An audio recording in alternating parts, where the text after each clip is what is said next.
Bonjour, chers amis, mesdames et messieurs, bonjour. Voilà, je suis Thierry Amougou. Je suis économiste, professeur à l'Université catholique de Louvain, à l'Université Saint-Louis de Bruxelles, et puis j'interviens aussi de temps en temps à l'Université catholique d'Afrique centrale où j'anime un certain nombre de séminaires. Alors, je tiens à vous parler aujourd'hui d'une chose spéciale, d'une lettre d'amour. Je vois plusieurs qui sont en train d'aiguiser leurs oreilles pour suivre, voilà, la vie privée de Thierry. Mais il ne s'agit pas de cela. Il s'agit d'un amour platonique, d'un amour intellectuel. Donc, il s'agit d'une lettre d'amour à Achille Mbembe. Donc, mon intervention d'aujourd'hui a pour titre « Lettre à Achille Mbembe ». Vous savez, mesdames et messieurs, pour nous autres universitaires et chercheurs, nous nous construisons tout au long de notre parcours, en dehors de notre famille biologique, une famille intellectuelle, une famille de pensée. J'ai donc ainsi, dans ma famille intellectuelle, un ensemble de penseurs, un ensemble de philosophes, d'historiens, de sociologues, d'économistes, et j'en passe, qui font partie de ce que j'appelle ma famille intellectuelle. Et cette lettre est donc adressée à un des membres de ma famille intellectuelle, Achille Mbembe, que je n'ai pas besoin de vous présenter parce que vous savez qui il est, quelles sont ses contributions et tout ce qu'il continue à faire pour justement donc l'Afrique et la pensée à travers le monde. Cette lettre d'amour ne sera pas dans une enveloppe parce que la famille intellectuelle n'expédie pas ces lettres dans des plis fermés. Ce sont des lettres publiques parce que ces membres sont des gens qui participent au débat public, qui sont des faiseurs de monde, des faiseurs d'opinion, des faiseurs de pensée. Et lorsqu'on adresse une telle lettre, on attend des réponses, pas seulement de celui à qui elle est adressée personnellement, mais de tous ceux qui la recevront à travers l'espace public et pourront donc y apporter donc une forme de réponse. Alors, cher Achille, j'aimerais pour introduire dire que pour moi, il existe plusieurs types d'intellectuels. Il y a des intellectuels des systèmes, c'est-à-dire qui consacrent leur intellect, leurs réflexions, leurs travaux à un système politique et travaillent pour lui, et ils ont le droit de le faire. Il y a des intellectuels qu'on qualifie très souvent de populistes, parce qu'ils prennent à bras le corps des questionnements qui concernent le peuple. Et populistes, pourquoi? Parce que certains considèrent que parfois, ils sont tellement omnibulés par l'intérêt du peuple qu'ils n'ont plus de distance critique par rapport au peuple. Donc pour eux, tout ce qui provient du peuple est positif. Je pense, pour ma part, que tout intellectuel, notamment en sciences sociales, ne peut éviter complètement d'être populiste. Bref, passons. Il y a aussi d'autres intellectuels qu'on qualifie de gens mus uniquement par la libido sciendi, le besoin d'expliquer et de savoir des choses. Donc ils restent murés ou emmurés dans leur tour d'ivoire, ne s'intéressent pas au peuple, le prennent de haut, parfois même le considèrent comme étant misérable. Ce que Grignon et Passeron ont appelé le misérabilisme scientifique. Donc d'un côté, vous avez ces intellectuels populistes qui s'intéressent au peuple et trouvent que tout ce que le peuple fait est bon. Et de l'autre, vous avez donc des intellectuels misérabilistes par rapport au peuple qui trouvent que tout ce que le peuple fait ne vaut rien. Ça n'a pas de distance, ça n'a pas de réflexion, ce n'est pas expert, c'est violent, c'est brutal. Donc, ils le rejettent. Et puis, vous avez aussi des intellectuels qui, comme Achille, réussissent à tenir tout ça ensemble. C'est-à-dire, Achille Mbembe est un intellectuel qui a réussi à s'intéresser au peuple sans devenir populiste, à tenir ce peuple à distance des réflexions sans devenir misérabiliste, sans avoir une approche misérabiliste du peuple, et également à garder une grande assise scientifique solide. Donc, il est un de ces intellectuels-là qui a réussi à tenir tout ça ensemble. Donc, je pense qu'il existe plusieurs types d'intellectuels et on peut les discriminer, c'est-à-dire les classer suivant nos préférences par rapport à des critères. Un des critères peut être le rapport au peuple. Est-il misérabiliste ou alors populiste? Un des critères peut être le rapport au pouvoir. Est-il un intellectuel des systèmes ou alors distant par rapport au pouvoir? Un autre critère de classification peut être le rapport à certaines valeurs. La violence, la guerre, la justice, la démocratie. On peut les classer par rapport à ces valeurs. Mais tous ces gens restent des intellectuels. Ils ne cessent pas d'être des intellectuels. On peut juste les discriminer suivant nos préférences. Et moi, Achille Mbembe était donc un cas intermédiaire qui avait donc réussi à respecter le peuple, à travailler pour le peuple et à continuer à respecter donc la grande qualité scientifique qu'exige toute recherche. Et pour moi, Achille Mbembe est donc un modèle, c'est un maître dans de nombreux domaines, notamment en sciences sociales, et surtout concernant l'analyse de certaines problématiques en Afrique. Il ne s'agit donc pas ici d'une lettre pour invectiver Achille Mbembe.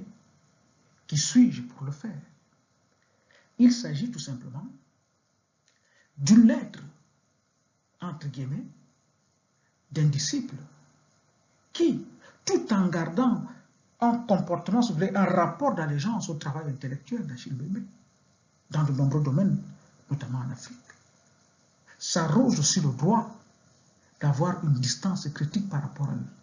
Je dirais justement que c'est parce que Achille Mbembe est extrêmement important pour moi, parce qu'il me structure, parce qu'il m'inspire, que je me donne le droit de garder cette distance critique par rapport à lui et de lui adresser cette lettre. J'ai trouvé en lui une recherche inspirante qui me permet, moi, issu des sociétés dominées dans l'histoire de la modernisation politique et économique, de problématiser d'une certaine façon. J'ai trouvé en lui une pensée innovante. J'ai l'habitude de dire à mes étudiants que ce qui est fondamental si vous voulez faire de la recherche, et même si vous voulez écrire, c'est quoi? C'est la créativité. La pensée d'Achille est une pensée créative, très innovante. Parce que c'est à partir de la créativité que vous renouvelez des paradigmes, des pensées, des concepts, et que vous repensez le monde, et que vous nourrissez le monde. J'ai donc aussi trouvé en lui une pensée qui est une pensée vivante, une pensée qui a du rythme, une pensée qui me parle, et qui montre que, justement, parce qu'il y a ce rythme, parce qu'il y a ce souffle, il y a toujours de l'espoir, et elle porte en elle une grande humanité. Vous savez, chers amis, parfois il m'arrive de lire des choses extrêmement intéressantes sur le plan scientifique, mais des choses sèches, sans souffle, sans humanité, sans espoir. Et à la fin de ce type de lecture, quoi qu'elle soit excellente, ma réaction est souvent « c'est bon, mais et alors, qu'est-ce qu'on fait de ça? C'est tellement sec, c'est seulement sans sève nourricière que ça ne nous sert à rien pour nous qui avons besoin d'une pensée émancipatrice. Donc, Achille Mbembe, je le répète pour moi, est donc une boussole, un maître, un inspirateur dans de grands domaines.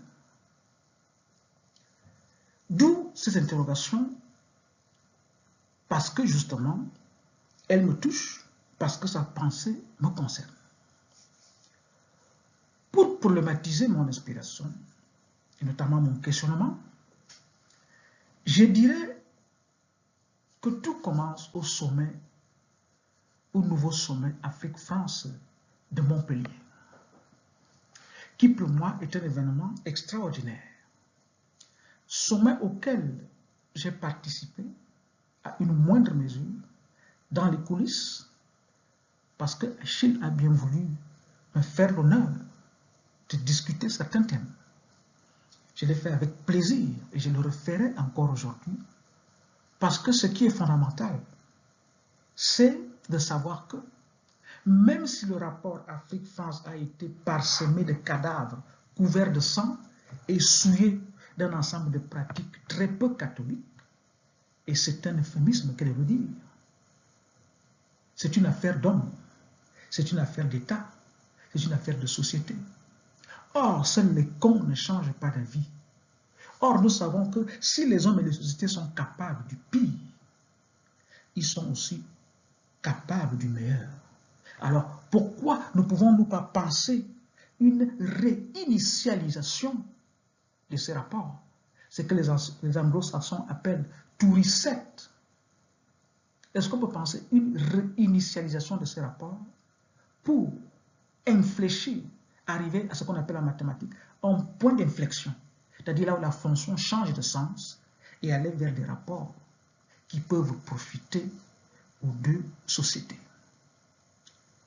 J'ai accepté cette main tendue d'Achille, bien sûr à mon petit niveau, dans les coulisses, parce que je lui fais confiance, parce que sa pensée est crédible, parce qu'il est crédible comme homme, et justement parce que c'est une pensée qui apporte beaucoup à l'Afrique et aux problèmes de l'Afrique.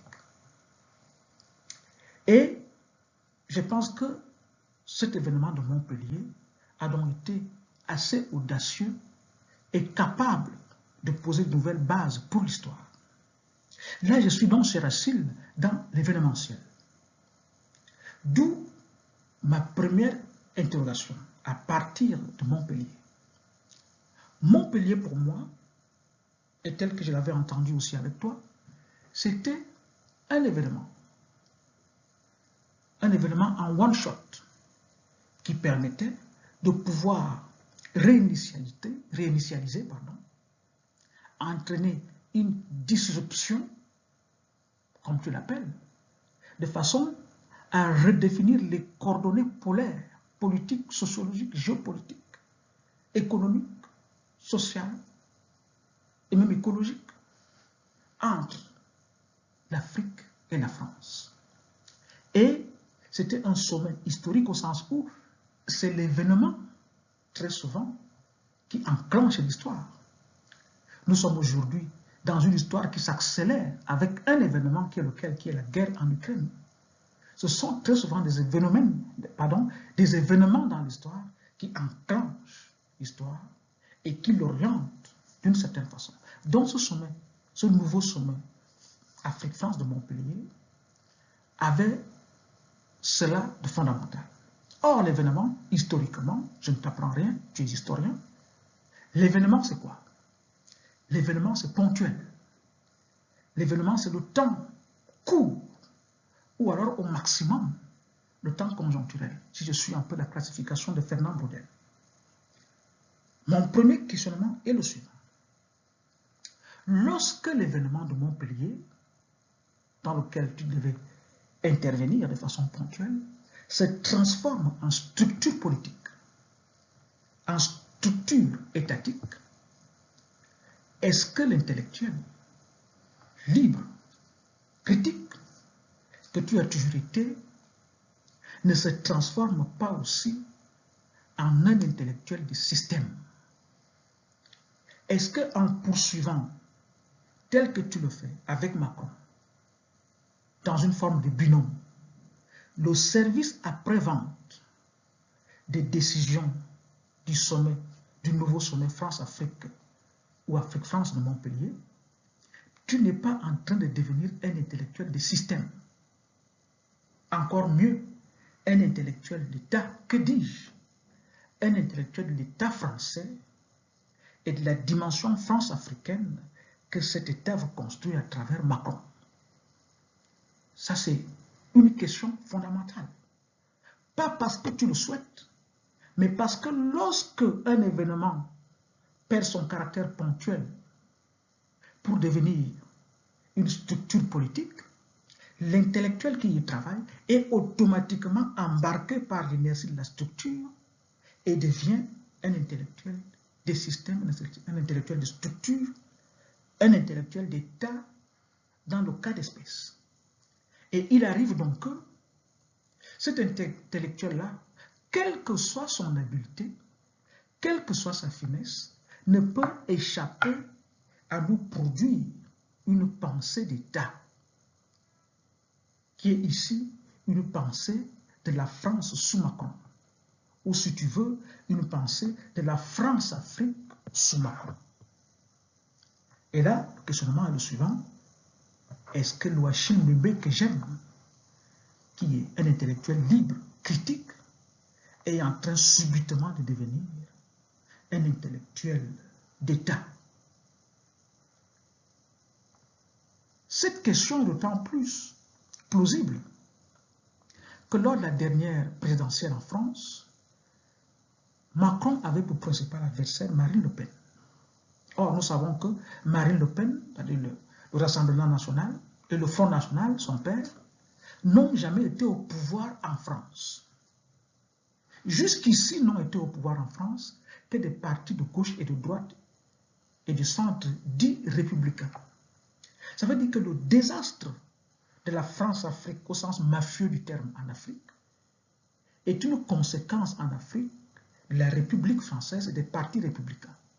Donc, lorsqu'il y a élection présidentielle en France, le rapport de la France en Afrique doit se faire en critiquant les partis républicains. Mais je me suis rendu compte que les textes que tu as écrits pendant cette élection et d'autres intellectuels n'ont pas critiqué Macron, n'ont pas égratigné Macron, même d'un iota.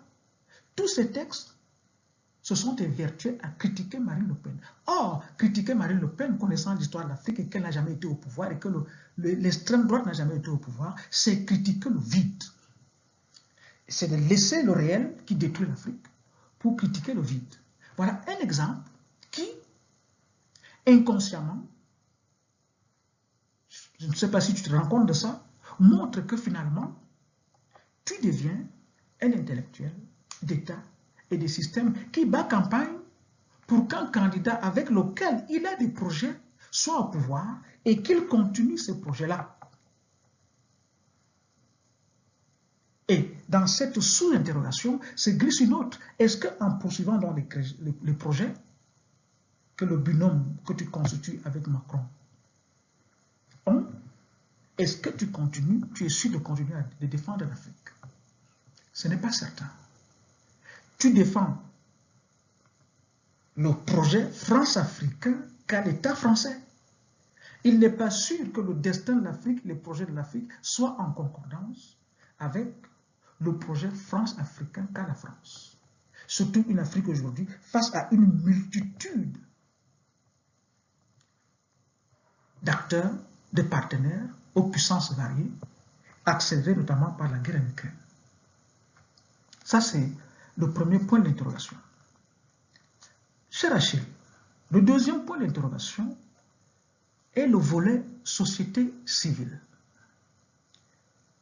Je conçois la société civile comme un ensemble d'organisations,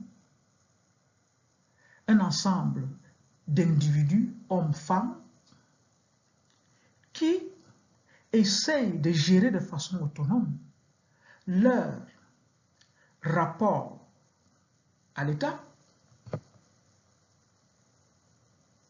leur rapport au marché et leur rapport au secteur privé, de façon à atteindre l'intérêt général, ici dans le cadre de l'Afrique, sans passer par la politique classique. À savoir qu'une société civile veut atteindre les mêmes objectifs que le politique, mais sans faire classiquement de la politique. Ça veut dire que, en gardant son autonomie relative par rapport à l'État, par rapport au marché, par rapport au secteur privé, elle permet à mieux atteindre l'intérêt général africain qu'elle le ferait parfois les États et les partis politiques, parfois extrêmement partisans. Donc, ce qui est fondamental dans une société civile, c'est son autonomie par rapport à l'État, par rapport au marché, par rapport au secteur privé. Je dis bien autonomie relative. Et une fois que cette société civile perd cette autonomie-là, elle ne peut plus être crédible. Or, le travail de formation de la société civile africaine qui entreprend avec Macron est en train de tuer cette autonomie, est en train de tuer cette liberté. Pourquoi? Parce que vous mettez en place une société civile sous tutelle. C'est une société civile qui n'est plus une société civile. Elle devient une société d'État ou alors une société de la coopération France-Afrique. Et là, toute la liberté, toute la dynamique conflictuelle, tout le feu révolutionnaire qui exige une autonomie de régulation, de formation et d'inspiration est perdu pour être une société civile qui est mise au pas. La question se pose ici parce que dans l'histoire coloniale, on a vu les puissances coloniales former chacune son élite coloniale. Est-ce qu'aujourd'hui, cette société civile que tu t'évertues à former avec Macron n'est pas la version moderne de l'élite coloniale que chaque puissance coloniale mettait en place? Est-ce que cette société civile, vous ne la considérez pas comme dans l'enfance, en retrouvant un peu des raisonnements hegeliens? C'est-à-dire, il faut tenir leurs mains comme ils sont encore dans l'enfance pour traverser la route. Si on ne tient pas leurs mains, alors ils sont perdus. Ou alors, s'ils sont dans l'enfance, n'est-ce pas elle-même de se qualifier? Est-ce à la France de la former et de la mettre sous tutelle? Cher Achille, voilà la seconde interrogation, d'autant plus forte que tes écrits sont des écrits qui défendent la liberté, lorsqu'on les lit bien, qui défendent l'expression de plusieurs subjectivités. Tes écrits sont des écrits qui défendent justement donc le droit des peuples de disposer d'eux-mêmes et de s'inspirer de leur propre histoire. Alors, la société civile sous tutelle du binôme que tu constitues avec Macron, est-elle toujours libre de s'inspirer de son histoire? Est-elle toujours libre d'exprimer ses subjectivités qui peuvent être l'expression d'un sentiment anti-français? Le sentiment anti-français, pour moi, n'est pas dans l'absolu négatif pour la construction d'un certain imaginaire politique à l'Afrique. Ce sentiment anti-français n'aide pas seulement les Africains à avoir une longue mémoire par rapport à la France et à ses actions en Afrique, mais il aide aussi la France à se décoloniser elle-même et à se soigner elle-même. Donc, aller dans une forme de société civile de bons sentiments à travers le principe gagnant-gagnant est en train de tuer dans cette société civile cette velléité qui consiste à dire je garde une longue mémoire par rapport à la France et je ne coupe pas mon rapport avec la France d'aujourd'hui, de mon rapport avec la France dans l'histoire. Pouvons-nous construire une société civile offensive, imaginative, capable de révolution, en la dirigeant vers une histoire de gagnant-gagnant qui automatiquement met en place un imaginaire de bons sentiments et de réciprocité positive dans la relation? Un autre aspect de cette interrogation, en dehors de la société civile, est la dimension historique et de la mémoire. Le travail que tu fais avec Macron, dernièrement encore dans le cas du Cameroun, Macron a signifié qu'il allait ouvrir les archives aux historiens. Ne pas oublier qu'en 2015, François Hollande avait déjà fait la même promesse au Cameroun. Donc, si Macron en 2022 revient sur la même promesse, ça veut dire que Hollande n'a pas tenu promesse. Donc, supposons que Macron soit plus crédible et qu'il tienne promesse. La problématique est celle-ci. En ouvrant les archives et en désignant un comité d'historiens, alors une commission d'historiens, pour réétudier l'histoire coloniale entre la France et l'Afrique, encore une fois, nous nous dirigeons là, pas vers une vérité historique, pas vers une vérité scientifique, mais vers une vérité d'État, ou encore mieux, vers une vérité des rapports cohérents et de réconciliation que les États veulent entretenir entre eux. Or, ce que veulent les peuples, c'est une vérité historique, c'est une vérité scientifique. Ce qui veut dire que cette commission va encore une fois porter, dans mon sens, un coup négatif à ce qu'il faut à l'Afrique concernant son histoire avec la France. Il nous faut de la controverse. Il nous faut des méthodologies contradictoires. Il nous faut des gens qui vont créer tout simplement donc des débats. Il nous faut des gens qui vont entrer dans ces archives avec leurs préjugés, avec leur subjectivité. Donc il nous faut une foultitude de vérités avec leur subjectivité, leur méthodologie, leur objectivité aussi, leurs imaginaires, leurs présupposés. Et c'est tout ça qui va nous permettre donc de faire la vérité sur l'histoire de l'Afrique. C'est-à-dire, l'Afrique n'a pas besoin d'une vérité d'État. Nous avons besoin de controverses. Nous avons besoin de conflits. Nous avons besoin d'affrontements méthodologiques. Nous avons besoin d'expression de plusieurs subjectivités dans l'étude de ces archives et que tout ça, dans une sorte de confrontation historique de long terme, accouche de la vérité. Et que la vérité étatique soit ce qu'elle est, mais qu'elle se confronte à d'autres vérités. Et c'est là que nous pourrons avoir une histoire vraie et un travail de mémoire réel.